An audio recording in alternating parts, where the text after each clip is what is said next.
खबर है में खुश आमदीद। मेरे साथ आरमीद बड़ी साहब तैयार मलिक साहब और मैं हूं सैयद काजी नाज़रीन। कुछ खबरें काजी फ़ाइज़ साहब का जो तफसीली फ़ैसला है वो आ चुका है। जो 6 रुकनी जो जिन्होंने हक़ में दिया था उनके उसमें क्या सिलसिला है। हमारे साथ एक इंतहाई माहिर होंगे इन अमूर के, उनसे बात करेंगे। इसके साथ अपोजिशन के कौन से 15 लोग हैं जो हुकूमत के साथ है। शेख रशीद साहब ने ये ख़बर फोड़ी है तो किसमें किस हद तक हकीकत है। बुखार की मेडिसन किल्लत के हवाले से कुछ खबरें सामने आ रही थी पैनाडोल के, जिस पर पंजाब के वज़ीर आला ने नोटिस ले लिया है।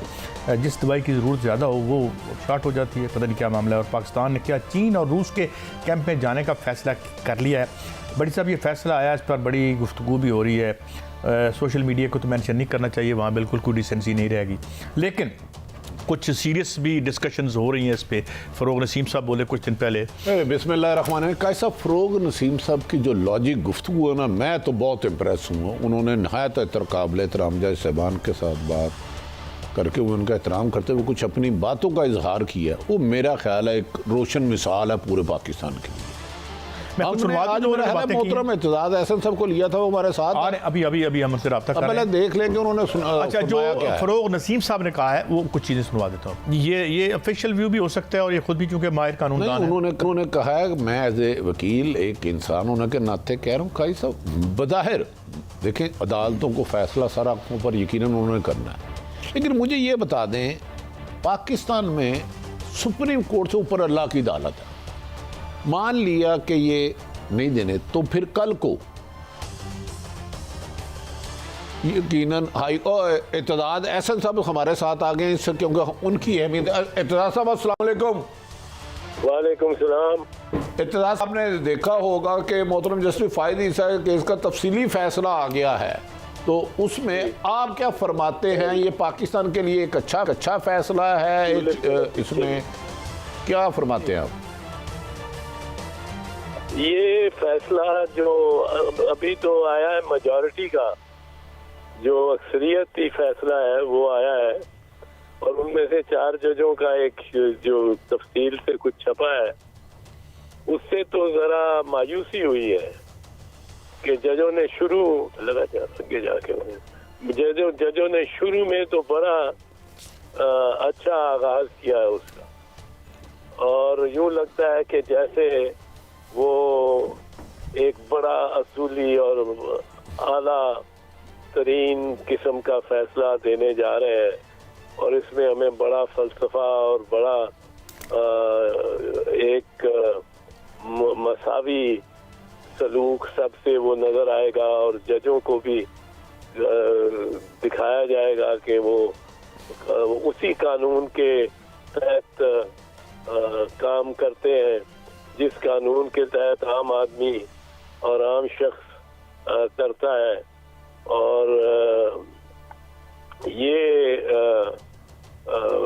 समझा जाता है, मैं भी समझा जब शुरू किया तो शुरू ही होता है कि where everybody is equal before the law, और सब कुछ और सब बराबर हैं और कानून कोई इम्तियाज नहीं करता, और आखिर में ख़त्म होता है ये मुद्दा इस पे कि कानून तो इम्तियाज नहीं करता, लेकिन सुप्रीम कोर्ट के किसी जज की बीवी बच्चों के असासों के बारे में कोई आप इंक्वायरी नहीं कर सकते। बाकी दुनिया की कर सकते हैं, MPAs, MNAs, सेनेटर, जो भी वुज़रा और इसके अलावा सरकारी अफसरान, उन सब के आप कर सकते हैं, देख सकते हैं, लेकिन इनके आप नहीं कर सकते और देख नहीं सकते। और ये बड़ी ज्यादती हुई है इसमें कि सरीना ईसा साहिबा से पूछा गया है कि आपके ये असासे कहाँ से आए हैं जो डिक्लेयर आपने किए हैं, पर उसकी मनी सोर्स नहीं बताई। तो ये एक बड़ा मतलब है कि डिसअपॉइंटमेंट हुई है, जिस वो तेजी से उन्होंने परवाज उठाई थी, उतनी उजरत से वो जमीन पे आके बैठ गए। अच्छा एतजाज साहब, मैं इसके बाद में दोनों मलक साहब और आपसे करेंगे। एतजाज साहब, एतजाज एक ग्रेड 22 का अफसर है, उसकी तनख्वाह 5 लाख है, उसकी प्रॉपर्टी बाहर निकल आती है, वो हाई कोर्ट में केस चलता है, तो एतजाज़ एहसन जैसे दुनिया के पाकिस्तान के माहिर तरीन वकील को कर लेते हैं, क्या फिर आप समझते हैं आपके उस क्लाइंट को भी इसी तरह रिलीफ मिलेगा कि वो अपने बच्चों का ये बताने का पाबंद नहीं है? मिलना चाहिए, अब तो सबको मिलना चाहिए। अब तो ये लॉ ही खत्म होना चाहिए। एक को क्यों मिलेगा, ये तो अब सबको ही। और ये लॉ ही जो है यही, अगर एक पे नहीं लगता तो दूसरे पे कैसे लगेगा? ये 17 सुप्रीम कोर्ट के जज, ये भी इंसान है, इनसे भी खता होती है, इनसे भी गलतियां होती हैं, इनसे भी 7 सही जिस तरह भी कह लें, इनसे भी वो गलत मामलात हो जाते हैं। पर अब ये कहना कि ये इनको ही नहीं पूछा जाएगा, ये तो सरीहन उसी असूल के खिलाफ है जिसके खिलाफ इन्होंने, जिसके बारे में इन्होंने बड़ी बुलंद बाला आवाज में कहा है, शुरू किया है कि सब अवाम, सब लोग इक्वल है। अब तो ये सीजर वाइफ हो गई ना, सीजर वाइफ को अब आपको कोई नहीं पूछ सकता, कोई उसको शी हैज टू बी वो शेक्सपियरियन में प्योर और वो सब कुछ, और ज्यादा, सबसे ज्यादा तो ज़ारों से ज्यादा होना चाहिए। इधर तो कड़ा एहतसाब होना चाहिए, ये जाए कि आप सवाल ही नहीं पूछ सकते। और जो है सुप्रीम जुडिशल काउंसिल, वो इसलिए नहीं पूछ सकती क्योंकि वो उनके दायरा कार में नहीं आते, और FBI इसलिए नहीं पूछ सकती क्योंकि वो जज के बीवी हैं या बच्चे हैं। तो ये इत्तेदार साहब, अपना जस्टिस याहिया अफरीदी जो है, मैं यही कहूँगा कि खासी इससे दुख हुआ। अच्छा सर, मैं पूछना ये चाह रहा था कि जस्टिस याहिया अफरीदी ने जो उनके कमेंट्स हैं, जो फैसला उन्होंने किया है, उन्होंने तो बड़ा क्लियरली लिखा है कि वज़ीर कानून और जो मुशीर एहतसाब थे अकबर शहजाद साहब, उन्होंने गैर कानूनी काम किया। तो सवाल ये है कि अगर एक सुप्रीम कोर्ट का जज अपनी जजमेंट में ऐसी चीज़ें लिखते हैं तो किसी हुकूमत के लिए ये मसला बन सकता है, क्योंकि शहजाद अकबर साहब तो बराह रास्त वज़ीर आज़म पाकिस्तान के मतहत हैं। अगर वो कोई गैर कानूनी काम करते हैं तो क्या उनसे पूछा जाए, तो अगर वो ये कहें कि ये वज़ीर आज़म के कहने पर मैंने किया है, तो क्या पाकिस्तान के सदर या वज़ीर आज़म या हुकूमत के लिए मुश्किलात हो सकती है कानूनी एतबार से?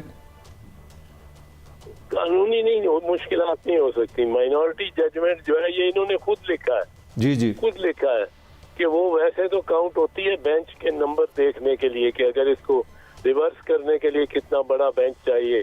10 मेंबर बेंच था तो 12 मेंबर बेंच बनाना चाहिए, पर माइनॉरिटी जजमेंट की वक़्त कोई नहीं है, ये तो इन्होंने लिख दिया है।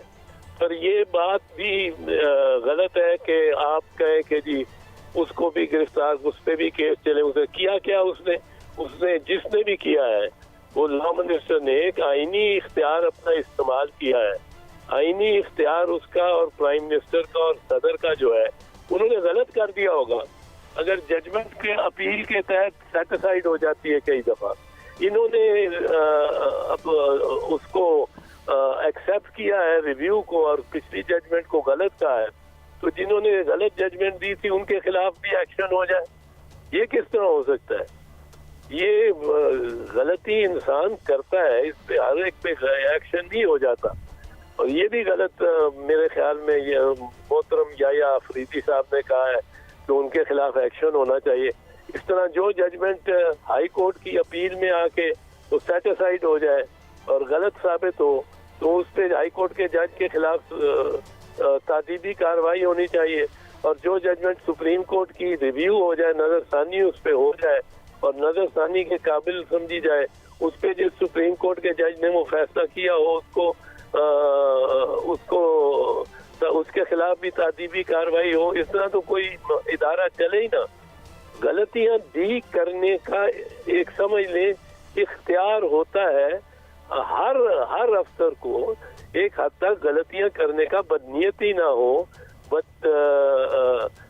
चोरी करने का इरादा ना हो, तो अगर गलती से मेरी जेब में से कुछ निकल आए और मैं साबित कर सकूं ये 7 मुझे याद नहीं रहा, ये 10 रुपए का नोट उधर रखना था, मैंने इधर जेब में रख के मैं लेके जा रहा था उधर, तो ये जेब में ही रह गया है।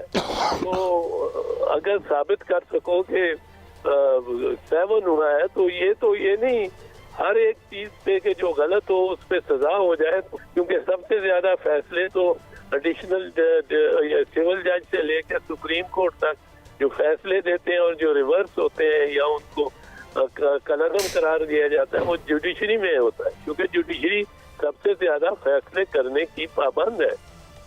अच्छा एतजाज साहब ये फरमाइए कि बहरहाल इस पे अब लय दे तो हो रही है, इस पे ज़ाहिर है हम आइनी तौर पर फैसलों को डिस्कस कर सकते हैं, मगर जजेस की जो शख्सियत है उस पर हम नहीं बात कर सकते। क्या इसके बाद भी कोई, वैसे तो ये भी बड़ा रेयर है कि एक रिव्यू पटिशन पे जो है फैसला बदल जाए, काम कम होता है, मगर बहरहाल इख्तियार है कोर्ट का। क्या आइंदा भी ये अभी चलेगा या वंस एंड फॉर ऑल ये सेटल हो चुका है अब ये इशू? एतजाज साहब मेरा ख्याल है इस तरह इशू को सेटल नहीं होना चाहिए, इसको किसी बेंच को रिव्यू करना पड़ेगा, क्योंकि ये एक अदालत के लिए ही ये जरा अजीमत का बायस बनेगा ये फैसला, क्योंकि ये तो लोग कहते रहेंगे कि ये सेल्फ सर्विंग है, ये अपने ही हक में फैसला जो जजेस ने दिया है। अच्छा एतजाज साहब, अपने फवाद चौधरी साहब काफ़ी दफ़ा ये बात कह चुके हैं कि जजेस को, अदालतों को अपनी कारकर्दगी बेहतर करनी होगी। उन्होंने इंटरनेशनल काफ़ी रेफरेंस दिया है कि पाकिस्तान का अदालती निज़ाम बड़ा नीचे आ गया है, वर्ल्ड वाइड जो कंपैरिजन है। तो आप एग्री करेंगे वज़ीर इत्तलात से जो तर्जमान हुकूमत है कि वाकई हमारा निज़ाम जो है वो इतना उसमें इतने खला आ गए हैं, उसमें इतना क्रिटिसिज्म हो गया है कि जजेस को, अदालतों को सोचना चाहिए इस पर? हाँ बिल्कुल सोचना चाहिए, इतनी ज्यादा पेंडेंसी। मैंने तो इफ्तिखार मोहम्मद चौधरी साहब को ये कहा था जब वो बहाल हो गए, तो उन्होंने पूछा कि अब क्या करना है, मैंने कहा एक आईजी का क्या काम है। वो कहने लगे आईजी का काम है कि क्या है, मैंने कहा आईजी का काम है कि पुलिस फोर्स को ठीक रखे। एक सेक्रेटरी इरिगेशन का क्या काम है कि वो इरिगेशन नहर चलती रहे और नहरों के टेल तक पानी पहुंचता रहे, यानी जिस महकमे के आप हेड हो सबसे पहले उस महकमे को ठीक करना आपका काम है, आपका दूसरे महकमों को ठीक करने का काम नहीं है। पहला फरीजा सुप्रीम कोर्ट के जजेस का और हाई कोर्ट के जजेस और चीफ जस्टिस का है कि वो अपने माताएं जुडिशरी को ठीक करें, पेंडेंसी खत्म करें, तेज तर करें अदालती कार्रवाइयाँ, उनको जजेस को नोट करें जो डिले करते हैं ये सब कुछ, और उसमें तेज सरीहल हरकत इंसाफ लाए। Delayed justice is no justice. तो ये अपने महकमे का ज्यादा सोचा करें काश बनिस्बत है कि दूसरे महकमों का, वो उनका फरीजा है, वो फराइज में है, यकीनन है कि इन्होंने बाकियों पे भी आंख रखनी है, ये ट्राइकोटमी ऑफ पावर्स है। पर इसका मतलब ये नहीं है कि ये अपने महकमे की कोताहियों से बिल्कुल दस्तबरहा हो जाए, ये नहीं है बिल्कुल। अच्छा एतजाज साहब, कुछ वज़रा ये भी कह रहे हैं कि जो जजेस की तैनाती का मामला, आपको पता है बड़ा इस पर कंट्रोवर्सी चलती रहती है कि ये पार्लिमान को एक तरमीम लानी चाहिए। क्या ये मुमकिन है और क्या आप इसकी फेवर में है कि पार्लिमान जो है वो अपॉइंटमेंट ऑफ जजेस के हवाले से कोई कानून साजी करके इस निज़ाम को तब्दील करे, या इसकी ज़रूरत है तब्दील करने की? ज़रूरत तो है, पर हो सकता है या नहीं ये मैं नहीं कह सकता। 19वीं तरमीम, पहले 18वीं तरमीम आई थी। 18वीं तरमीम में पार्लिमानी कमेटी को, जुडिशल कमेटी को बहुत इख्तियारात दिए थे, बाइख्तियार और बावकार बनाया गया, लेकिन जो अदलिया ने उसके खिलाफ फैसला दे दिया और धमकी दी कि हम फैसला दे देंगे, इसको उड़ा देंगे सारी 18वीं तरमीम। उसके बाद फिर 19वीं तरमीम आई, ये इफ्तिखार मोहम्मद चौधरी साहब का दौर था। 19वीं तरमीम जो आई उसमें फिर सबकत अपॉइंटमेंट्स में अदलिया को दे दी गई, जो कि नहीं होना चाहिए मेरे ख्याल में। तो एतजाज साहब, आप क्या समझते हैं, हुकूमत को अब इतने केस पेंडिंग होते हैं, 20-20 साल से चलते हैं, क्या वक्त आ नहीं गया इसमें कोई अहम फैसला आईनी माहिरीन से मिलकर मुशावरत से कोई इसका परमानेंट हल किया जाए ताकि लोग बार बार परेशान ना हो अदालतों में? ये तो मैं कहता हूँ पार्लियामेंट का काम है, पार्लियामेंट को करना चाहिए। और ये मसला इसमें ये है कि जब कानून कहता है 90 दिन के अंदर ट्रायल होगा और 90 दिन के अंदर नहीं होता या अपील सुनी जाएगी 30 दिन के अंदर, 30 दिन के नहीं सुनी जाती, तो उसको जस्टिफाई कर देती है अदालत उस ताखीर को कि ज्यादा अहम बात है कि इंसाफ हो, ये ना हो कि इंसाफ 30 दिन में। अच्छा एतजाज साहब, क्या आप सुप्रीम कोर्ट बार गई है एक शख्स की सजा के खात्मे के लिए जो सदा बहार नवाज शरीफ साहब को नहल किया गया था, उसमें आपकी भी और मेरी भी राय हो सकती नहीं होनी चाहिए, क्या आप समझते हैं सुप्रीम कोर्ट बार को इस सिलसिले में अदालत में जाना चाहिए कि जजों की और ये केसों की जल्दी टाइम पे फैसले हों? इस किस्म के मामले में सुप्रीम कोर्ट बाहर जा सकती है, इस किस्म के मामले में जो कि एक पब्लिक कॉज हो, पब्लिक इंटरेस्ट जिसमें हो, जिसमें प्राइवेट इंटरेस्ट हो, ये 184(3) में लिखा हुआ है, फंडामेंटल राइट्स हो और पब्लिक इंटरेस्ट हो, दोनों हो। तो पब्लिक इंटरेस्ट की बात को लेके के मुतालबे को या मुद्दे को लेके सुप्रीम कोर्ट बार एसोसिएशन बिल्कुल जा सकती है। मगर एतजाज साहब, हमने ये भी देखा है कि यहाँ तक कहा गया है कि जनाब ये बेंच भी आप हमारी मर्जी का बनाएं, ये खबरें छपती रही हैं। अब वो छोड़े बात, वो चलें, बहुत शुक्रिया एतजाज हसन साहब। It is always a great pleasure having you for a very balanced and logical view. हमें बहुत एनलाइटन करते हैं। ब्रेक का वक्त है नाज़रीन, ब्रेक के बाद वापस आते हैं तो बहुत सी खबरें और हैं। अपोजिशन के कौन से 15 लोग जो हैं वो गवर्नमेंट के साथ हैं या नहीं है, एक ब्रेक के बाद।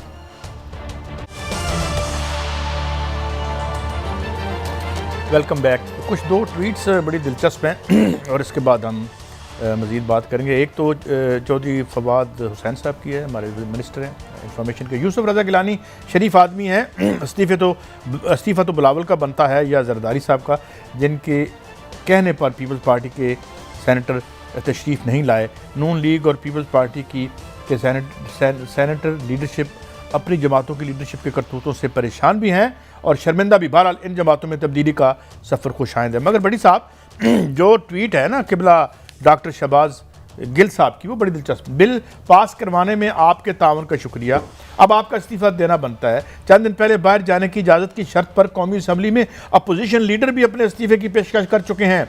ये इस्तीफ़ा लेने आए थे और अब अपने अपने इस्तीफ़े भी देंगे और लूट मार का हिसाब भी बस देखते जाएँ। देखें काजी साहब, एक तो शहबाज गिल साहब का अहम बयान है कि अपोजिशन लीडर, इसका मतलब है शहबाज शरीफ साहब की बात करें कि वो बाहर जाने की शर्त पर, तो ये यकीनन एक अहम खबर है। दूसरी तरफ काजी साहब, कुछ लोग पहले दिन से कह रहे थे ये जो स्टेट बैंक की तरमीमी ऑर्डिनेंस है ये असम्बली से भी मंजूर होगा और सेनेट से भी होगा। मैं समझता हूँ खाली यूसुफ रज़ा गिलानी साहब मौके पर नहीं गए, मुस्लिम लीग नून के कुछ साहिबान नहीं आए, मौलाना फजलुर रहमान साहब के नहीं आए, और ये अपोजिशन की रजामंदी से इनके तमाम सेनेटर्स ने मंजूर करवाया है। भाई अवाम से सच बोलो कि ये मंजूर होना था। यूसुफ रज़ा गिलानी ने, आपने फरमाया इस्तीफ़ा दे दिया, इस्तीफ़ा तो दिया जाता है चेयरमैन सेनेट को, कहाँ दिया उन्होंने? बिलावल भुट्टो साहब को भेजा।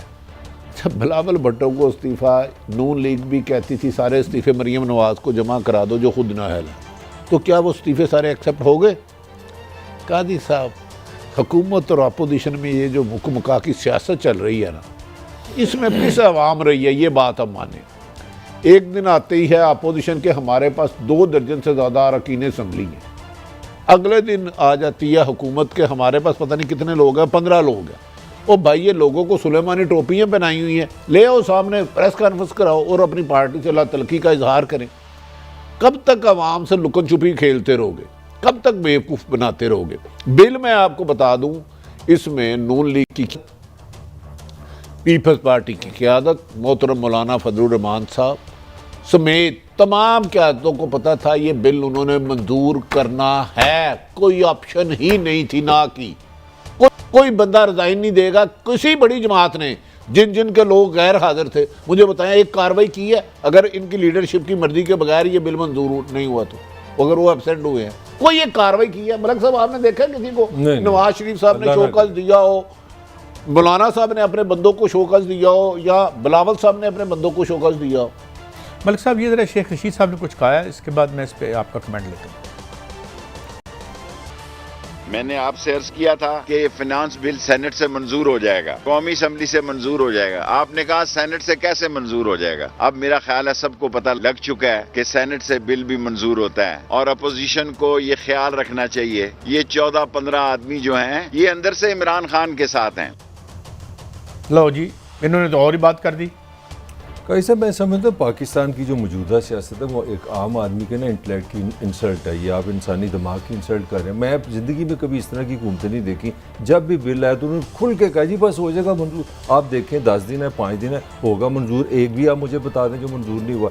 अच्छा अपोजिशन के पास चले जाएँ, वो अजीब हो गया जी, वो मेरे पेट में दर्द हो गया, मुझ मेरी आँख में वो कोई कांटा आ गया, ये हो गया वो गया। जो पॉइंट मैं रेज़ करना चाह रहा हूँ वो ये है कि पहले हमने सुना था 2018 में सारी PTI कहती थी हम और इस्टेब्लिशमेंट एक पेज पे और पाकिस्तान को हम मिलकर कहीं अच्छी जगह लेके जा रहे हैं। मुझे लगा कि अपोजिशन ने भी ज्वाइन कर ली, ये सारे एक पेज पे आ गए हैं और उस पेज की बरकत है आपके सामने, कोई मसला नहीं, कोई बात नहीं। हर बार एक स्टेटमेंट आती है कि इस बार मुझे आप पाकिस्तान की पूरी तारीख बता दें कि अपोजिशन की एक सरीयत हो सेनेट में और वहाँ पे बिल मंजूर ना हो, इसके बाद वो बहस करने को दिल कहता है। ये सॉरी मैं आपकी बात कर, मैं बात कर रहा हूँ उस पार्टी की जिस पार्टी का चेयरमैन भुट्टो ने 2.5 साल काल कोठरी में गुजारी थी जमहूरियत के नाम पे, बेनज़ीर मर्डर हुई जमहूरियत के नाम पे। वो कह रही है कि वो सेनेटर साहब आए ही नहीं है सेनेट। थोड़ी सी रहनुमाई फरमा देखें ना, एक तरफ तो आप कह रहे थे कौमी सलामती का सौदा कर दिया गया, स्टेट बैंक गिरवी रख दिया गया, मुल्की सलामती खतरे में है। बड़ी सही बात की आपने, ये अपोजिशन ही कह रही थी ना, मुल्की सलामती खतरे में है, स्टेट बैंक गिरवी रख दिया गया, पाकिस्तान के फैसले पाकिस्तान में नहीं होंगे। तो फिर अपोजिशन का ना आना क्या किस चीज की निशानदेही करता है? कॉमेडी खत्म नहीं हुई, इस पे कॉमेडी ये कि बिलावल से फरमा रहे हैं हम अदालत में जाएंगे इस बिल के खिलाफ, मगर सेनेट में नहीं जाएंगे। कमाल बात कर रहे हैं, जहां आप उस बिल को रिजेक्ट कर सकते थे अपने नंबर गेम से। क्या कॉमेडी, आपको पैसे नहीं लगाने पड़ने थे, आपको कोई गल नहीं, सिर्फ अपने अरकान सेनेट को जो भी मेंबरान मौजूद है वो आ जाते उस दिन सेनेट हॉल में, उसके खिलाफ वोट देते, रिजेक्ट हो जाता। काजी साहब इसका मतलब है ये मुल्क मुख मका के अलावा कोई सियासी असूल नहीं है, एक ही है कि मुझे क्या फ़ायदा हो रहा है। नहीं मेरे वो तो चले, मैं पहले आपको एक इत्यादियों के हवाले से कुछ कहा है फवाद चौधरी साहब ने, वो सुनवा दूँ फिर आगे बढ़ते हैं। सुनाएं जी। अगर चौधरी साहब या किसी का भी ये ख्याल है कि हम एहतसाब के अमल से पीछे हट जाएं तो जाहिर है ये PTI का वोटर जो है वो इसके ऊपर हमें इजाज़त नहीं देता। हमने अल्टीमेटली हम जवाब दे हैं अपने वोटर को और PTI का वोटर हमें डिक्टेट करेगा कि हमारी पॉलिसी क्या होनी है। कोई ABCD के ऊपर जो है वो तो मुश्किल होगा हमारा। मेरा हाल कोई पाकिस्तानी नहीं इनको रोकेगा। मैं समझूँ मैं जितना मर्जी मुखालिफ हूँ इमरान का, चोर चक्के को मैं रोकूंगा? ये किस तरह हो सकता है कि पाकिस्तानी हो? पाकिस्तानी इतने गेगुआचे लोग नहीं है। अगर कोई करप्ट है वो वज़ीर आज़म रहा है, वज़ीर ख़जाना रहा है, आप उसको पकड़े। ये तो मेरा हले हमें बस वो अल्फाजी है, सिर्फ वक्त पास करने की टेक्निक है। मलक साहब आप एहतसाब, काजी साहब भी एहतसाब, मैं भी और सैकड़ों दर्जनों हमारे साथी भाई प्रोग्राम करते हैं। मुझे उन नामों का नाम बताएं जिन्होंने मादी में मुबैना तौर पर अरबों खरबों रुपए लूटे और जिसको आपने सजा दे के सरकारी खजाने में पैसा जमा कराया। हम लोगों को बेचारा गाह कर देना, आवाम बेचारी क्यों परेशान रहती है? भट्टी साहब को 6-7 साल पहले आपको याद हो डॉक्टर आसिम से शुरू कर देना, पीपल्स पार्टी के 490 अरब से शुरू हुए थे कि 490 अरब रुपये इन्होंने खाए, एहतसाब वाले शुरू हुए, मुझे 4 रुपये भी वापस दिए। अच्छा, जो फिर एहतसाब के नाम पर जो काम कौम का पैसा और वक्त ज़िया करते हैं ताकि हम पानी की बात ना करें, हम तालीम की ना करें, सेहत की ना करें, लूटमार की ना करें, फिर ये कौमी मुजरम नहीं है?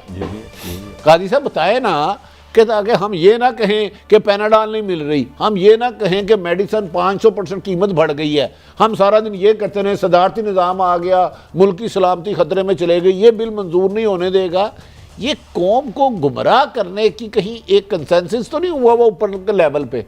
लगता तो यही है भट्टी साहब, लेकिन मेरा सवाल अब आपसे ये है कि जो नए मशीर बराए एहतसाब आए हैं ब्रिगेडियर साहब, उनको सुना कुछ टास्क दिया गया 23 मार्च से पहले क्या उनकी ड्यूटियां हैं? 23 मार्च से पहले 22 मार्च, फिर 21, पहले उससे पहले 21 मार्च, फिर 20 मार्च, 3.5 साल अगर शहजाद अकबर साहब लातदाद दौरे करने के बावजूद, लामहदूद अख्तियारात रखने के बावजूद, अहम तरीन ओहदों पर अपने मनपसंद मोरे रखने के बावजूद नहीं कर सके, तो मुझे बताया मुसद्दक अब्बासी सब क्या करेंगे? बेसिकली असल पावर तो चेयरमैन, हमने सुना है कि एहतसाब इंडिपेंडेंट है, ये किसी के मुतहत नहीं, ये क्या करेंगे? चलो मुझे थोड़ी सी आईनी तौर पे बात करते हैं। चेयरमैन नैब के साइनों से रेफरेंस बनना है, इंक्वायरी शुरू होनी है। इनका रोल होगा क्या? आईनी तौर पे ये 23 मार्च से पहले क्या मकबूजा कश्मीर आज़ाद करा लेंगे? क्या अफ़गानिस्तान में जो कहत है वो रोक लेंगे? क्या अफ़गानिस्तान में TTP के जिस साहब ने भारत में इंटरव्यू दिया है उसकी तरदीद देंगे? करेंगे क्या? मुझे बताएं यार, मैं तंग आ गया हूँ। मौलाना को बुला लिया, उन्होंने कहा जूते की नोक पे लिखूंगा। उसके बाद पता किया यार मौलाना साहब का पेश हो रहे नैब पेशावर दफ्तर करके। उन्होंने कहा कौन से मौलाना? मैं कहा मौलाना बदरुमान साहब। हम तो कोई नहीं बुला रहे। फिर मरीम नवाज साहबा लाहौर गई, नैब के दफ्तर पथराव हुआ, लाठीचार्ज हुआ और गाड़ियों में पत्थर दिखाए गए। आंसू गैस सरकारी पैसों की खरीद के चलाई गई। कई साहब वो आंसू गैस पता है आपके पैसों की है? वो जो लाठी पुलिस वालों को ड्यूटी पैसे मिलते हैं वो आपके पैसों के हैं। कहा जी मरियम के केस का क्या बना? उन्होंने कहा मरियम का केस मर गया। केस भी मरते हैं तो ये क्या करेंगे? नहीं साहब ये सवाल आप साहिब इल्म है, हम दोनों में आज साफ पानी के केस में सारों को आज़ाद कर दिया। अच्छा एक और भी केस में आज़ादी मज़ेदार काम पड़ा है ना इसमें। मैं छोटी सी पर्सनल कमेंट कर दूं। मैं आया ना, हमारे सारे ये भाई हैं जिनकी वजह से हम स्क्रीन पे जाते हैं। 6 बंदे हमारे सामने खड़े। बड़ी साहब आपको 2 मिनट बाहर हैं, पता है सब क्या गुफ्तगू कर रहे थे? एक टिक्कर चल रहा था, पेट्रोल महंगा हो रहा है। मैं खुदा की कसम सुन रहा था, किसी ने ये नहीं कहा कि नवाज शरीफ पकड़ा जाएगा कि नहीं पकड़ा जाएगा, किसी ने नहीं कहा शहबाज शरीफ को जेल होगी कि नहीं, किसी का कंसर्न नहीं है। कंसर्न क्या है? पेट्रोल का कंसर्न है। खबर चल रही है 3.5 रुपये बिजली के महंगे हो रहे हैं। अब इमरान खान साहब ने बड़ा एहसान कर दिया, उन्होंने मोहर कर दिया। मोहर नहीं, 15 दिन बाद फिर इजाफा होगा मोहर करने में। ये फैसला मेरा आपसे सवाल है, फांसी लेनी है आपको लेकिन तरसा के नहीं। मेरा आप दोनों से सवाल है, मुझे काई साहब ये सवाल ले लें मेरे, मुझे एक पाकिस्तानी दिखा दें जो कहता है कोई चोर वजीर आज़म रहा है, डाकू रहा है, उसको छोड़ दें। कोई एक मुझे बंदा बुला दें। मलक साहब मेरी बात भी सुन लें और ये 7 और 12 बंदे भी सुन लें। जब तक ये पकड़े नहीं जाते और उनकी खाल हम नहीं उतारते, जिन्होंने 70 साल से इस अवाम को जो है जिल्लत के गड़े में फेंका हुआ है, तो कभी कीमत नीचे नहीं आएगी। ये कीमत की बढ़ने के बेनिफिशरी हैं, मैशत के हिस्सों के मालिक हैं, चीनी में दिहाड़ी लगाते हैं। एक स्वीट डिश है इस मुल्क के आदमी के पास, ये चाहे उसमें से भी वारदात करने से बाज नहीं आते। तो ये ना कहें ये मेरे दोस्तों, जब तक सही मानों में ये लोग पकड़े ना गए तुम्हारा तेल कभी सस्ता नहीं। अच्छा आप सुन लेते हैं नहीं आया। देखिए मेरी भी तसल्ली करनी, किसने पकड़ना है? कि अवाम को खाना जंगी की तरफ लगा रहे हैं? कौन पकड़ेगा? मुझे नहीं पता। मुझे तो ये पता है कि इस आइन के तहत they should not see the light of the day. अच्छा इस आइन और इस मुल्क के कानून के तहत इन चोर चक्कों को जेल से बाहर लाना चाहिए। साहब लिसन प्लीज लिसन। मैं दुकान पे जा रहा हूँ चीनी लेने, 40 रुपए से 110 पे बिक गई है। क्या मैं दुकानदार का गिरबान पकड़ लूं? मेरे पे पर्चा हो जाएगा? और भाई ये हुकूमतें करती हैं खुदा के लिए ना खाना जंगी की तरफ ले जाए। खाना जंगी क्या है? भुट्टो ने खाना जंगी की थी जब सारे सारा शुगर उठा ली थी, तो खाना जंगी हुई थी। अगले दिन चीनी सस्ती हो गई थी और चक्कों को बाहर निकाल दिया। मैं कह रहा हूं हुकूमत आपने गंदम का एक आटे का थैला लेने जा रहे हैं, आपने दुकानदार इस मुल्क की शराफिया ने हमारे खिलाफ ऐलान जंग कर रखा है। तो फिर शराफिया के खिलाफ ऐलान जंग करे। अब लें जी, आप इंसाफ करवा लें। ये जजों का और अदालतों का क्या करेंगे? 2 मिनट। एक तरफ तो आप कह रहे हैं जरूरत नहीं है, वो वैसे ही इम्यूनिटी है उनको। कैसे सब आप गरीब आदमी को बोलने का टाइम नहीं देते। एक तरफ तो आप कह रहे हैं अदालतों का एहतराम है, जज के फैसले हतमी होते हैं। घटिया और पता नहीं सख्त लफ्ज करके ऐसे जजों को मुहासरा करेंगे। वो हम किस मुल्क में रह रहे हैं? ये को पाकिस्तान है, यहाँ जंग है, को कानून है? कोई नहीं है यार। मलक साहब ये अल्फाज दोबारा चुनाए। मेरे दोस्त का नाना सुनाउल्लाह काजी साहब ब्रेक के बाद काबे किस मुंह से जाओगे? मलक को लगवाया गया था जब PM थे आपके, ये अब्बासी आपका बंदा था। ब्रेक के बाद हाजिर होते हैं, बात जारी है।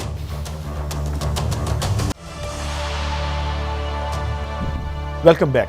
भट्टी साहब अभी मैं एक खबर देख रहा था कि जब से हमने KA इलेक्ट्रिक को डीरेगुलेट किया है, 500 अरब रुपए की सब्सिडी दे चुके हैं हम। 500 अरब रुपए की कौम का माल निकाल के हम इनको, और वो जेल में जाने वाला है जो इसका मालिक है, वो जो आरिफ नकवी साहब हैं, he is awaiting extradition to. वो अपने घर से बाहर नहीं निकल सकते। उनकी हालत ये है कि उनको एक छला लगाया हुआ है उनके पाँव में उन्होंने वो घर से नहीं निकल सकते, और वो मालिक है कि इलेक्ट्रिक के। सियासी फंडिंग भी बड़ी करते हैं।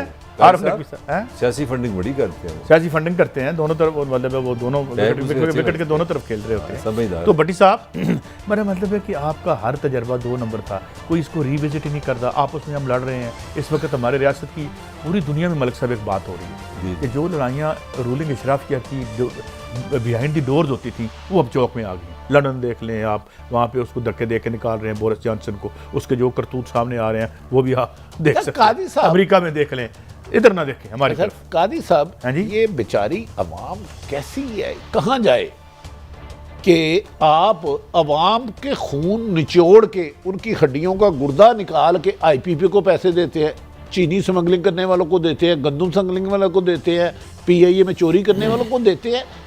खा चंद खानदान जाते हैं या हजारों खानदान जाते हैं और 20 करोड़ अवाम को किस बात की सजा। यार ये कब मुल्क ठीक होगा, वो वक्त ही बता दें अंदाजा। साहब, मैं जो अर्ज कर रहा हूँ ना कि ये माल की करप्शन भी बहुत गंदी और गलीज करप्शन होती है, मगर दुनिया की गलीज तरीन करप्शन पॉलिटिकल होती है। जब आप कहते हैं ये मॉडल है, ये अपने सारे असासे बेच के इनको दे दो औने पौने में, जिस तरह एक बैंक आपने बेचा था उसके अंदर पड़ा हुआ फर्नीचर की पैसे ज्यादा थे जो आपने बेच नहीं भट्टी साहब के सवाल का जवाब तो मैं दे सकता हूँ। अवाम किधर जाए, अवाम जाए चाइना, वहाँ से मिलेगा $3 बिलियन, अवाम जाए कजाकिस्तान, वहाँ से $1 बिलियन मिलेगा, अवाम जाए रशिया, वहाँ से $1 बिलियन मिलेगा। अच्छा, ये $1 मिलियन करके फिर अगले हुक्मरान कहाँ भीख मांगने जाए? भाई ये साहब- कासा, भट्टी साहब, ये कासा इसी- मेरे जिस्म का हिस्सा क्यों बनाया आप? इसी मेज पे आपको याद हमने कितनी अच्छी खबर सुनाई थी कि $3 बिलियन सऊदी अरब ने दे दिया और गन पॉइंट के साथ कि 24 घंटे में गड़बड़ हुई तो पैसे वापस ले लेंगे। अब आप वो मलक साहब, 3 आप बिलियन रियलिटी के करीब रहते हैं। खा चंद बड़े लोग जाते हैं, हाकम या उनके करीबी दोस्त, और कासा पकड़ के 20 करोड़ अवाम के लिबास को कासा बना दिया आपने। देखिए इनको क्यों सजा है? मैं तो कह रहा हूँ इनको सजा इनकी क्यों है? कोई सुनवाई होगी। इनको सजा इसलिए है, इनको सजा इसलिए कि आपके जो सरकारी मुलाजमीन है उनके घरों में एयर कंडीशन है, नौकरों की बहारें हैं, वो गाड़ियों पे बैठते हैं। जो आप जरा गौर तो करें ना, ये जो रियासत चलाने वाले किस किस बेनिफिट अच्छा में काजी साहब, बैठे मैं हैं। मलक साहब एक तजवीज़ दूँ, काजी साहब एग्री नहीं होंगे आप। बताएं बताएं। ग्रेड 22 का अफसर किसी भी इदारे में काम करता है, मिसाल को तो किसी भी, या ग्रेड 17 का, जब रिटायर हो सबको एक जैसी पेंशन मिले, सबकी एक जैसी सैलरी हो। ये मुल्क को बड़े फैसले करने होंगे। जितना पाकिस्तान बनना ज़रूरी था उससे ज़्यादा आज पाकिस्तान बचाने के लिए हम फैसलों की ज़रूरत है। एक आदमी रिटायर्ड होता है, उसको ग्रेड 22 के ब्यूरोक्रेट को 5-6 करोड़ का प्लाट मिलता है। एक उस्ताद जो बच्चा पढ़ाता है, तालीम का जेवर देता है, उसे पता है पेंशन के लिए उसकी एड़ियां रगड़ी जाती वो हैं। जलील हो जाता कादी साहब, कब ये मसाइल हल करेगा? ऐसा हाकम कब आएगा? अच्छा, ये तो मैं अभी नहीं बता सकता जैसा हाकम कब आएगा, लेकिन भाई जब साहब, तक किसी को सोचो अपनी अपने बारे अपनी अपनी सफ़ों में से अगर नहीं आता, अवाम अपनी सफ़ों में से लोग अपने लीडर लेके नहीं आते, तो ये जो ऊपर इशराफिया के नुमाइंदे हैं ये तो उनके कमीशन एजेंट अच्छा, हैं। काजी साहब, अच्छा, थोड़ा मैं सा आपसे ये जो- सवाल करना चाहता हूँ, बड़ा अहम साल है 2022, इसमें आर्मी चीफ जो है उनकी रिटायरमेंट का साल भी होना है। उसके बाद 5 जजेस सुप्रीम कोर्ट के जा रहे हैं, 5 और आने हैं। इसी तरह तो आपको सदारती निज़ाम तो मुझे अब नहीं पता, वो नहीं वो सदारती, वो मैं बड़ा जल्दी कमेंट करूंगा। देखिए, इस मुल्क को ज़रूरत है कि हम ये फैसला करें कि सदारती निज़ाम होगा कि नहीं होगा। जिस तरह मैंने कहा, अब हमने ये फैसला करना है कि नवाज शरीफ कब गिरफ्तार होगा, शहबाज शरीफ कब गिरफ्तार होगा, हमजा कब गिरफ्तार होगा। इसको कहते हैं जो नॉन रेलिवेंट चीज़ें। यार पाकिस्तान में जो चोर है उसको पकड़ो, खत्म। सब देखें, मेरी गलत बात मैं असल पॉइंट जितने लोग 2 नंबर माल बना रहे हैं उनको डरने की कोई जरूरत नहीं, मेरा ये point कभी है। गिरफ्तार नहीं होंगे। देखिए, आपके और साथ अगर वो इनके क्या खिलाफ है? फैसले भी होंगे तो ये लंदन चले भाई जाएंगे। साहब, मैं इनके खिलाफ कोई भट्टी फैसला साहब की मोहब्बत में बात करना चाहूँ। ये कह रहे हैं ना कि तकलीफ क्या है, मसला क्या है। ये जो जहाँ पे हम बैठे हैं, किसी ज़माने में सोने की चिड़िया थी, इस वक्त आप 10 से 15 बिलियन डॉलर का सिर्फ खाना पीना बाहर से मंगा रहे हैं। हमारे वज़ीर आज़म के साथ हो ये रहा है, जब कैबिनेट बैठती है, कोई जाके वज़ीर मेरे जैसा कहता है, हाँ साहब वो अपना चीनी खत्म हो गई, बाहर से मंगा रहे। सुन लेना हो क्या रहा है। इस साल आपने $23 अरब का आपका ट्रेड डेफिसिट है, पिछले साल 12 अरब का था। अब इस मुल्क में डॉलर नाम की चीज ही नहीं रही। आप हर वक्त यहीं रुक जाए, यहीं रुक जाए, यहीं पे यहीं रुक जाए। यहाँ पे जहांगीर तरीन का कितना ट्रेड डेफिसिट है, नवाज शरीफ का कितना ट्रेड डेफिसिट 0 है। इनका इसका क्या मतलब है? जो भट्टी साहब बात करते हैं कि 2 मैचते हैं, एक ऊपर जाएगी तो दूसरी नीचे आएगी, तो वो हो रहा है ना, यही बात है ना। तो इसका मतलब ये है कि पहली बात तो ये कि आप ये बात ना करें। ये जो इस मुल्क की इशराफिया है उसका ईमान काले धन और करप्शन से उठ जाएगा अगर पकड़ने की बात करेंगे। आपने अभी कहा ना के इलेक्ट्रिक्स की आपने बात की, कितने 500 अरब बताए थे, चलो $3 बिलियन बनते हैं। $1 अरब के लिए हम IMF से जान हमारी बची हुई। 6 वजीर बदल रहे हैं। वुज़रा में रसाकशी चल रही है, PM सब सख्त परेशान है, अपना अपना जोर लगाया जा रहा है। 22 में एक शख्सियत ने चंद दिन पहले इनडायरेक्ट माफ़ी मांगी। कहा जा रहा है, सुना जा रहा है, मुशावरत हो रही है, हतमी फैसले पे पहुंचा जा रहा है कि आइंदा किसी लंगड़े घोड़े को सहारा ना दें। अल्लाह करे ये फैसला हो जाए और उस पर इम्प्लीमेंट हो जाए। तो मैं ये तो नहीं कहता 70 साल का गन 2 दिन में ख़त्म हो जाएगा, बेहतरी की तरफ चल पड़ेंगे। सुना है क्या मंजिल पे कोई ऐसा है जिसे जो लंगड़ा घोड़ा ना हो? काजी साहब, अब फिर आपने, अगर हमने इसको बचाना उसको बचाना है, अगर एक अदारे आइन और कानून के मुताबिक चलते हैं तो अच्छी बात है। अच्छा, भट्टी साहब जो नाम आ रहे हैं, परवेज हटक का बड़ा नाम है, शेर रशीद का बड़ा नाम है, नहीं ये नाम सीरियसली डिस्कस हो रहे हैं। इमरान खान सब कर रहे हैं, वज़ारत चेंज होने के दौरे से पहले बाद में होगा, क्योंकि एक बहुत बड़ा स्कैंडल आ गया है अरबों रुपए का। मुबारक हो आपको। अरबों रुपए का लोग बहुत परेशान हैं, क्योंकि एक तरफ अफगानिस्तान की सूरत हाल है, ऊपर माशी बदहाली है, तीसरी तरफ सियासी इस्तेकाम नहीं है, अवाम में बेचैनी बेकरारी बढ़ती जा रही है। एक अहम तरीन अदारे ने पल्स ली है लोगों की और वो बहुत ज़्यादा मुशावरत कर रहे हैं। अल्लाह करे वो मुशावरत आम शहरियों के हक़ में आए, जिसके ज़्यादा आसार है। क्योंकि हर दफ़ा कोई लंदन चले जाता है अरबों रुपये खा के, कोई कहता है ईंट से ईंट बचा दूंगा, 2 साल मुल्क में नहीं आता। कोई मुल्क में रह के कहता है मैं हुकूमत के जाने के बाद ख़तरनाक साबित होऊंगा। मुझे दुनिया का वो वज़ीर आज़म बताएं जब वो इक़्तिदार में हो, सारी अपोजिशन कमो बेशतर वो गिरफ्तार करा दे और कहे मैं हुकूमत से बाहर निकल के ख़तरनाक साबित होऊंगा। वो किसके लिए ख़तरनाक साबित हो सकता है? अब इसका टू द पॉइंट जवाब देना है। नहीं सर, अच्छा, कोई हो ही नहीं सकता। छोटी सी खबर मैंने कुछ सुनाना है आपको। अच्छा, हाँ जी सुनाएं। ये जो है अपना फजल रहमान किसके लिए खतरनाक? एक वो फौज को थ्रेट करना चाहता है, जर्नलों को थ्रेट करना चाहता है कि अगर आपने मुझे निकालने की कोशिश की, या अदालत को कहना चाहता है कि अगर आपने मुझे निकालने की कोशिश की तो मैं खतरनाक साबित होऊंगा। मेरे ख्याल में उसका वो रौब दबदबा खत्म हो चुका है और इंशाल्लाह वो मैदान में उतरेगा तो फिर लोग एक कौमी मुजरिम की हैसियत से उसका इस्तकबाल करेंगे।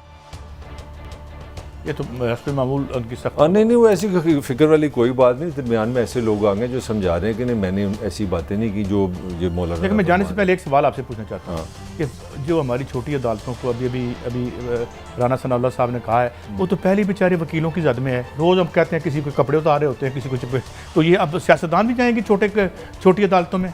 काजी साहब, टू बी ऑनेस्ट, जो मुझे लगता है हर चीज़ हिली हुई है, हर चीज़ हिली हुई है। चली हुई चीज़ को हमने ठीक करना है। मगर सबसे आखिरी बात जिस पर बात की थी कि जो महंगाई के बानी हैं, जब तक ये सियासत और बिज़नेस की दुनिया से आउट ऑफ बिज़नेस नहीं होते, ये महंगाई कहीं नहीं जाने वाली। अल्लाह करे जल्दी चली जाए। कल मिलेंगे। अल्लाह हाफिज़।